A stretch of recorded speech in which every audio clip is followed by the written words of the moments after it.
वो law and order का क्या मतलब समझती है सरकार, ये तो कल आपके एडीजी साहब बता चुके हैं। बिहार के एडीजी ने कही दिया था कि ये तो अब भाई बरसात का सीजन है, बरसात के सीजन में हत्याएं थोड़ा बढ़ जाती है, तो ठीक है बरसात का सीजन है, कुछ दिन और है, इंतजार कर लीजिए भाई। 200-400 मर्डर हो ही जाएंगे तो क्या हो जाएगा, चुनाव में मर्डर वर्डर से क्या फर्क पड़ता है। और वैसे भी चुनाव उनाव में तो बलिदान भाई एक तरीके से उसको हो सकता है पुण्य मान रही हो नीतीश सरकार, और मोदी सरकार का उस पुण्य को समर्थन है भाई, कई जगहों पर बलिदान बलि दी जाती है ना, तो उसी तरीके से हो सकता है उसका इस्तेमाल करो। खैर, जिस तरीके के हालात हैं, अभी हमने बनारस का जिक्र किया कि कैसे वहां पर वेनिस की बात अभी धनंजय सर ने कर दिया। अब मोदी जी जो है बिहार में तमाम अलग अलग जगहों को गिनवा रहे हैं, देश के अलग अलग शहरों की तरीके से बनाने की। तो विनय सर, क्या माना जाए बनारस तो डूब चुका, जितना डूबना था डुबा लिया गया, अब बिहार की बारी है। धन्यवाद राम प्रकाश जी। बिहार को जो डुबाने की बात है उसमें तो मतलब डबल फायदा है बीजेपी को। अपने से कोई कोशिश भी नहीं करनी पड़ेगी और बिहार अपने आप डूबता ही रहता है बाढ़ के मौसम में, क्योंकि आप जब कुछ नहीं करते हैं, नदियों का रास्ता रोक लेते तो नदियां अपना काम कर लेने लगती है। तो ये जो बिहार में जो पूरी जो कवायद है, वो कवायद ये है कि देखिए, देश के कुछ राज्यों को इस बात का दंड भुगतना पड़ा कि उनको ये माना गया कि भारत को आगे ले जाने की जो जिम्मेदारी जो है, समेट के रखने की जिम्मेदारी इन राज्यों की कोई जो है शिकवा शिकायत नहीं। तो आजादी के समय में जो कुछ राज्यों को जो शिकवे शिकायत थे, उन राज्यों को खास तौर पर जो है केंद्र से मदद मिली, उनकी बातों को ध्यान में रखा गया। लेकिन बिहार जैसे राज्यों को जो मिलना था वो भी नहीं मिला, जिसमें वो एक हरित क्रांति की भी बात आती है कि जो सबसे ज्यादा उपजाऊ जमीन जो है वो बिहार की है, सबसे ज्यादा जल संसाधन बिहार में है, और तमाम योजनाओं के बावजूद बिहार में पॉलिटिकल रिप्रेजेंटेशन सेंट्रल में हमेशा रहा, लेकिन इसके बाद भी अब अभी जो आप देखते हैं वो जमानी जुमा खर्च में क्या फर्क पड़ता है। जब बिहार और झारखंड का बंटवारा हुआ तो राजनीतिक वजहों से हुआ, और जो बिहार को स्पेशल पैकेज मिलना चाहिए था वो तकनीकी आधार पर नहीं दिया गया कि भाई इसमें टेक्निकल मामला है, टेक्निकल लीगल मामला है, इसमें कुछ बनता नहीं है, तो इसलिए आपको स्पेशल पैकेज नहीं मिल सकता है। अभी जो हालत है, पूरी कोशिश आप देखिए कि जो बिहार की जो एक राजनीति की जो पक्की समझ थी, जिसमें सांप्रदायिकता का विरोध है और सामाजिक न्याय की ताकतों को मजबूती के प्रति, समाजवादी आंदोलन बिहार में बहुत मजबूत रहा है, और बिहार जो है देश के बाहर के समाजवादी नेताओं को प्रश्रय देने में भी उनकी बड़ी भूमिका रही, चाहे जॉर्ज फर्नांडिस रहे, चाहे तमाम लोग जो रहे, उनको वहां से प्रश्रय मिला है। और यहाँ जो है आवाज भी जो है सामाजिक न्याय की हो रही है।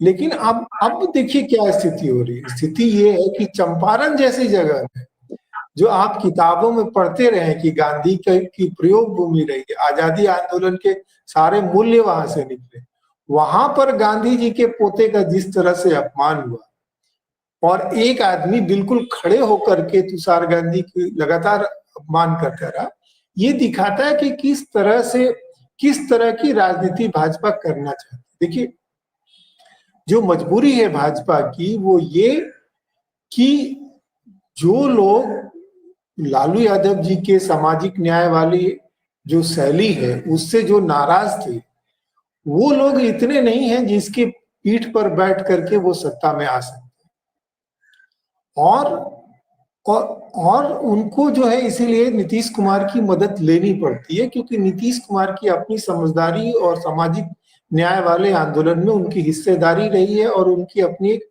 विश्वसनीयता रही है। भाजपा की जो राजनीतिक शैली रही है वो ये रही है कि वो टोकन रिप्रेजेंटेशन तो देते हैं लेकिन पॉलिटिकल पावर नहीं देते। तमाम राज्यों में आप देखिए, और ऊपर से तर्क वो ये देते हैं कि देखिए हमारे यहाँ जो है वो परिवारवाद नहीं है, हम जो है किसी भी साधारण कार्यकर्ता को पॉलिटिकल एम्पावरमेंट देते हैं, उसको गद्दी पर बिठा देते। दरअसल ये सीधा तर्क को उल्टा सिर के बल खड़े करने की बात है। ये है कि गद्दी पर जैसे मुगल वंश में कहा जाता है कि 12 वर्षों तक एक ऐसा दौर आया जो कोई डर से गद्दी पर नहीं बैठता, तमाम तरह की वो, और किसी को बिठा दिया और शासन चलाए। कुछ इसी ढंग का नुस्खा जो है बीजेपी निकालना चाहती है कि जो आपको समझाने के लिए तो वो कह रही है कि देखिए हमारा कमिटमेंट है डेमोक्रेसी के प्रति, हमारा कमिटमेंट है कि समाज के उस हिस्से में जहां तक अभी तक राजनीतिक जागरूकता नहीं पहुंची है, पावर नहीं पहुंचा, वहां तक हम पहुंचाएंगे। पर उनका मॉडल दरअसल जो है, उस मॉडल में डिस्ट्रीब्यूटिव जस्टिस का कोई रोल ही नहीं दिखता है। और देखिए देखिए कोई भी व्यक्ति की जो प्रतिक्रिया होती है, खास करके अपराधियों की, वो तभी होती है जब उनको ये पता होता है कि उनके पीछे जो है लोग हैं। इस जो हत्या में जिस तरह से जो शैली है, वो बिल्कुल मुंबईया डॉन में जो जे हॉस्पिटल एनकाउंटर जो हुआ उस तरह की शैली है। बिल्कुल बेखौफ होकर के आते हैं और मारते हैं, वीडियो बनाते हैं, पिस्टल लहराते हुए जाते हैं। ये दो ही परिस्थिति में संभव है, जब एक तो उनको ब्रीफ किया गया हो कि आप ये काम कर लो, हम बाकी हम देख लेंगे, और दूसरी कि वो जो लोग हैं उनको ये हो कि यही एक रास्ता है हमारी मुक्ति का, चाहे 5 साल जिए चाहे 10 साल जिए, यही मॉडल है बिहार में एम्पावरमेंट होने का। ये बहुत खतरनाक है। और जिस तरह का बयान प्रशासन ने दिया है, उनके खिलाफ तो किसान संगठनों को बकायदा डिफेमेशन सूट दायर करना चाहिए, वो भी क्रिमिनल डिफेमेशन का। और उनकी जो समझ है क्रिमिनोलॉजी की, पता नहीं कहां से वो बने, वो समझ उनको आई। मोदी जी लगातार अपनी जो शैली है, उस शैली से, जिसको बोलते हैं कि कॉन्स्टिट्यूशन का इस्तेमाल कॉन्स्टिट्यूशन के खिलाफ करते रहे। सारे काम वो कानूनी करते हैं और सारे काम जो है गैर कानूनी होते हैं। विनय भाई आप जो बोल रहे हैं कहाँ से आई, एक तो मैं बताऊं कि वो कुंदन कृष्णन है और मेरे ही गांव के हैं, हमसे 1 साल छोटे हैं पढ़ाई में। उसके बाद मैं एक और जानकारी दूं कि ये आता कहाँ से, यूपीएससी के आता है। यूपीएससी जो क्लियर करके आते हैं लड़के, वो किस तरह से रट्टू मल बन के वो किताबों को पढ़ करके लगातार साल 2 साल 4 साल जो उनको पढ़, उसके अलावा जो समाज के बारे में उनकी जो समझ है, उसमें हर तरफ अहंकार है, अहंकार के सिवा कुछ नहीं है, तो वो वहां से आती है जी।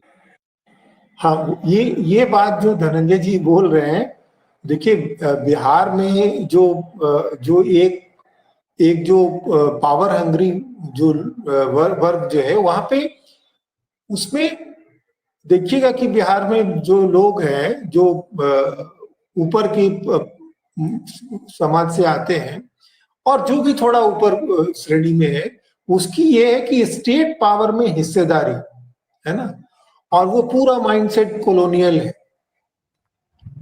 और वो कॉलोनियल जैसे ट्रेनिंग मिली है उसी हिसाब से वो व्यवहार करना चाहता है। तो ये जो शैली है, और इसीलिए जो सामाजिक न्याय की राजनीति में जो थोड़ी चीजें हिलती है, वो उनको जंगल राज लगता है। देखिए कोई एक्ट अपने आप में जो है उससे आप निर्णय नहीं कर सकते। सबसे जरूरी बात निर्णय करने के लिए है वो इंटेंशन और इम्पैक्ट। तो आप देख लीजिए कि इसका इंटेंशन क्या है, इम्पैक्ट क्या है।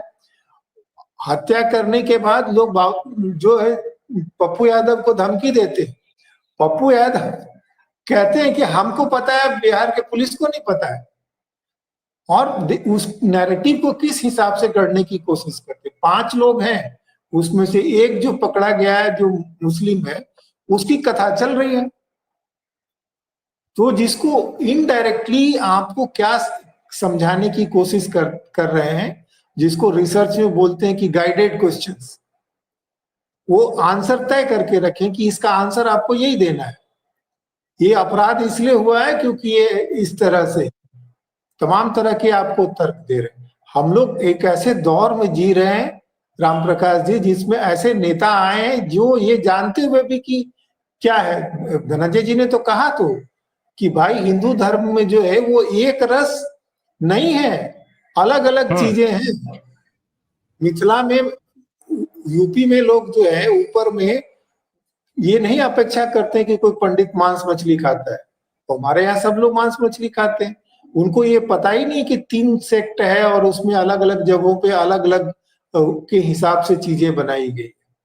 तो ये खतरनाक है कि इस ढंग से लोग चीजों का इस्तेमाल कर रहे हैं और हम सबको उसमें सावधान रहने की जरूरत है। SIR की चर्चा मोदी जी क्यों करेंगे, बाकी धनंजय जी ने इस पे ठीक ठाक दिया ही है। ये दौर जो है ना राम प्रकाश जी, ये मैं कहता हूँ ये पुष्टि मार्गीय भक्ति का दौर है राजनीति में, जिसमें आपको ज्ञान जो है आपके लिए खतरनाक है। अगर ज्ञान आपके अंदर आ गया तो आपकी मुक्ति नहीं होगी। आपको 100% सरेंडर करना है और पूरी